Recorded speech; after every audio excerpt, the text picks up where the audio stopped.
Hi, and thank you for joining me for another episode of Bible Talk with Dr. Steve.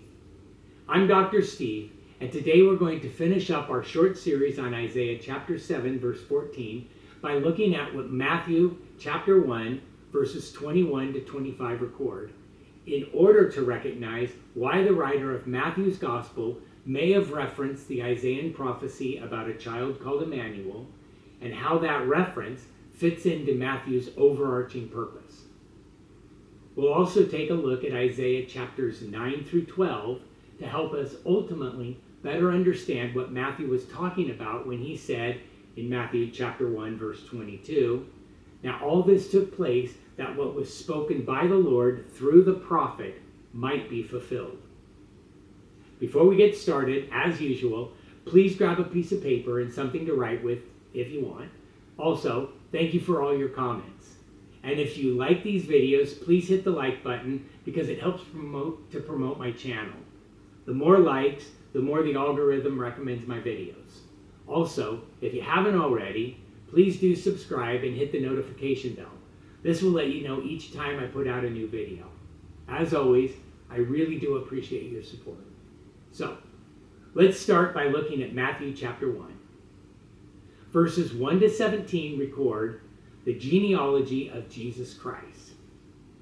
Notice verse 16, "And to Jacob was born Joseph, the husband of Mary, by whom was born Jesus, who is called Christ."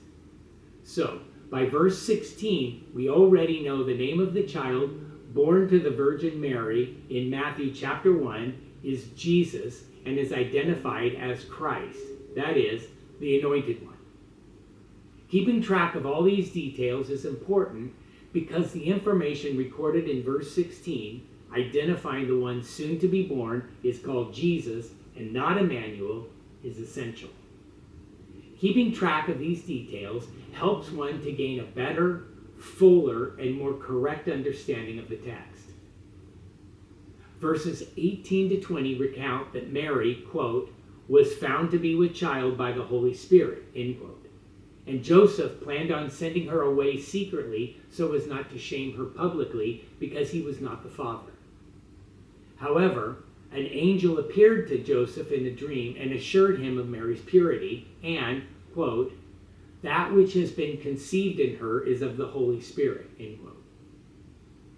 Verse 21 reads that the angel told Joseph not to be afraid of marrying Mary. She will bear a son, and Joseph is to call his name Jesus, which in Aramaic is Yeshua, same as in Hebrew. So, this child, whose birth is recorded in Matthew's Gospel, will be called Yeshua, or Jesus, because he, quote, "will save his people from their sins," end quote.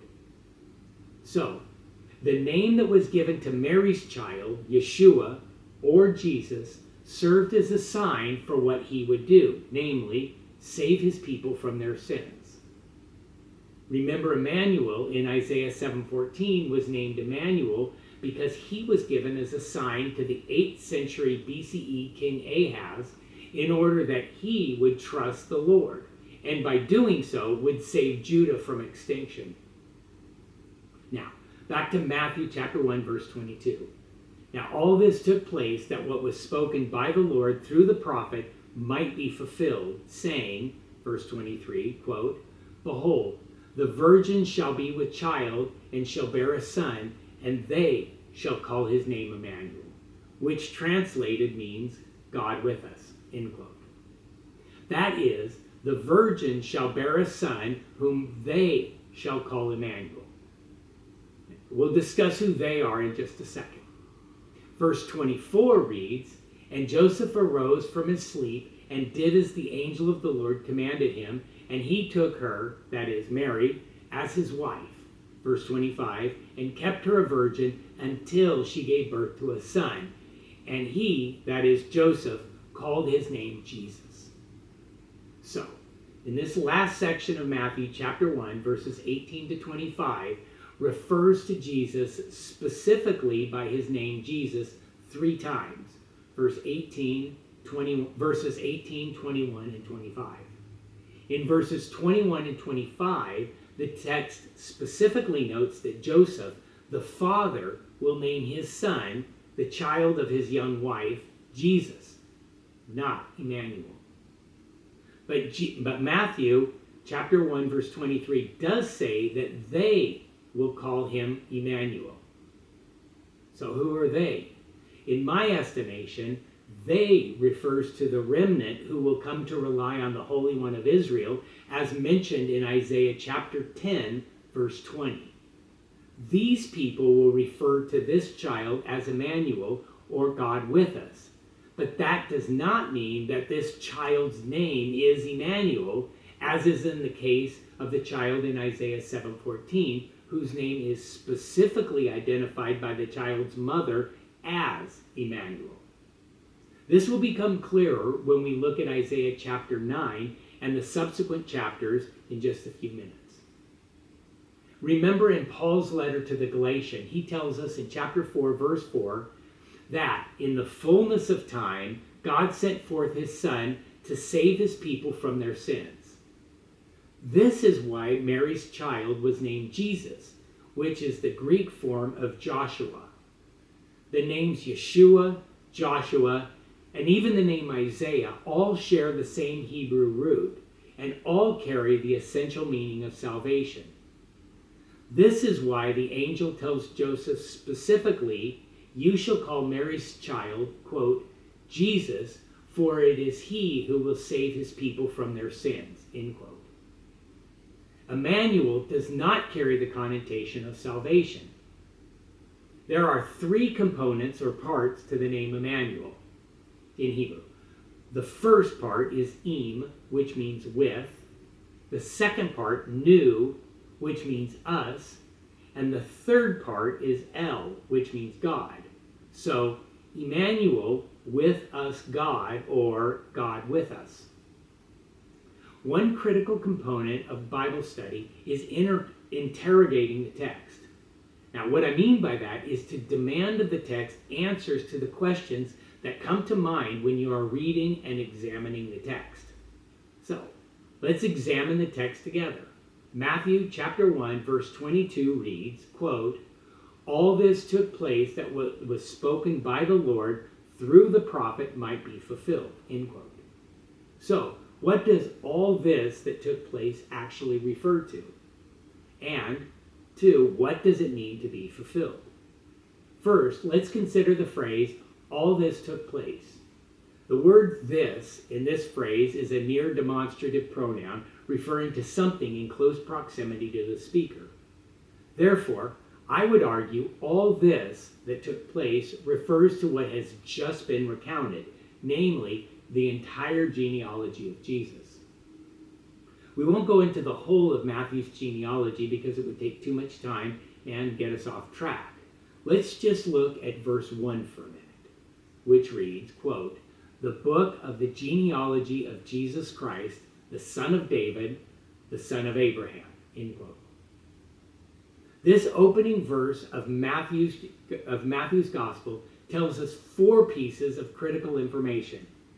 One, we are talking about someone whose name is Jesus.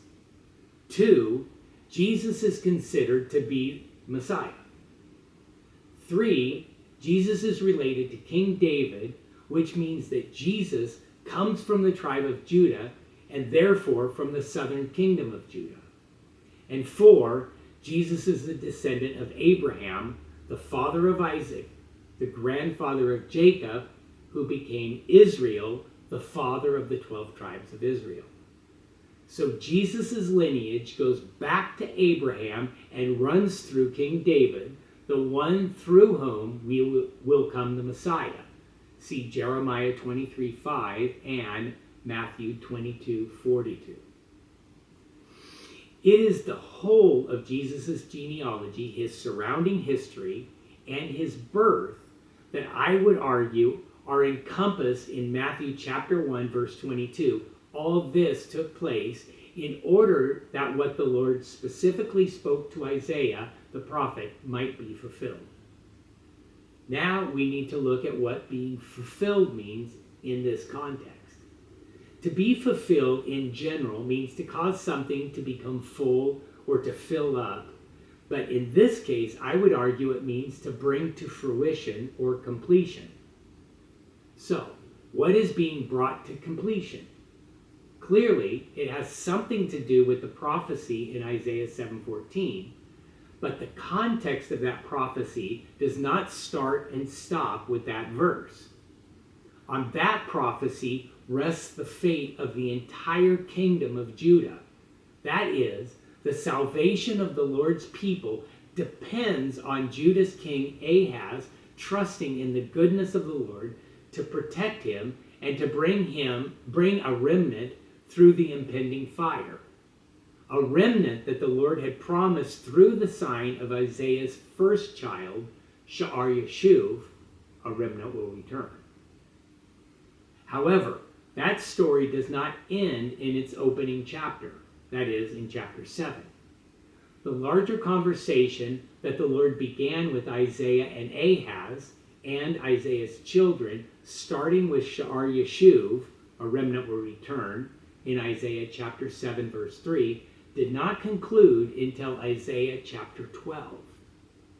Let's remember why the young woman in Isaiah chapter 7, verse 14, named her child Immanuel.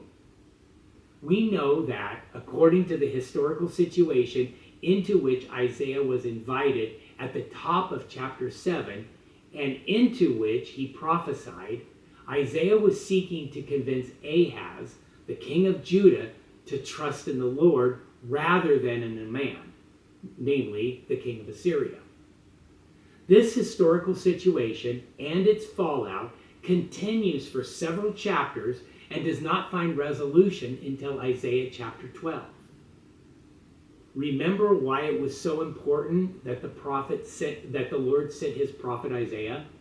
It was because the entire southern kingdom, the home of the tribe of Judah, was at stake. And who came from the tribe of Judah?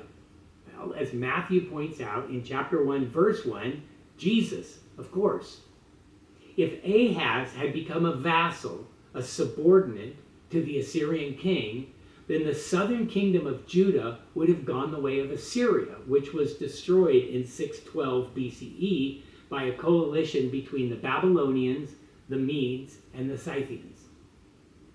So Immanuel was given his name at the time when the king of Judah and his people were facing mortal danger, as a sign that King Ahaz was to trust the Lord and not in a man. Why? Because if the kingdom of Judah was annexed into the Assyrian kingdom, Judah and her two remaining tribes, Benjamin and Judah, would disappear as well. So Ahaz went to convince So Isaiah went to convince King Ahaz that God is with us. And if he will trust the Lord, a remnant of his people will return, even though, for a time, destruction will come upon them from Assyria. This destruction is discussed in Isaiah chapter 7, verses 17 to 25. Then we see in Isaiah chapter 8, another son of Isaiah, Maher-shalal-Hashbaz, in verses 1 and 3, as well as mention again of Immanuel in verse 8 and 10, whom I believe is the same Immanuel from Isaiah 7:14, and is also a child of Isaiah and his young wife. Isaiah chapter 8, verses 5 through 17, speak of the devastation that will occur in the land, but that the Lord is the one to be feared. Verse 18 tells us that Isaiah and his children are for signs and wonders, which tells us a lot about the book of Isaiah. There is more to it than meets the eyes. Verse 19 to 22 speak of the distress the people will experience and the darkness into which they will be driven if they continue not to consult their God. This story continues through the prophecy in chapter 9 of a son being born on whose shoulder the government will rest, who will be known as Wonderful Counselor, Mighty God, Eternal Father, and Prince of Peace. This king from the line of David will reign one day in the future with justice and righteousness.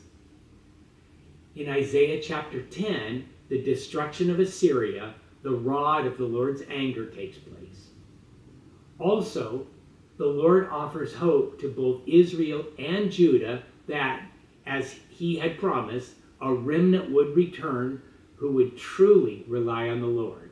See verses 20 to 22. This story continues through Isaiah chapter 11, when the messianic prophecy of a child, referred to in verse 1 as a shoot that will spring forth from the stem of Jesse, that is, from the line of King David. Jesse is David's father, and the branch from his roots will bear fruit.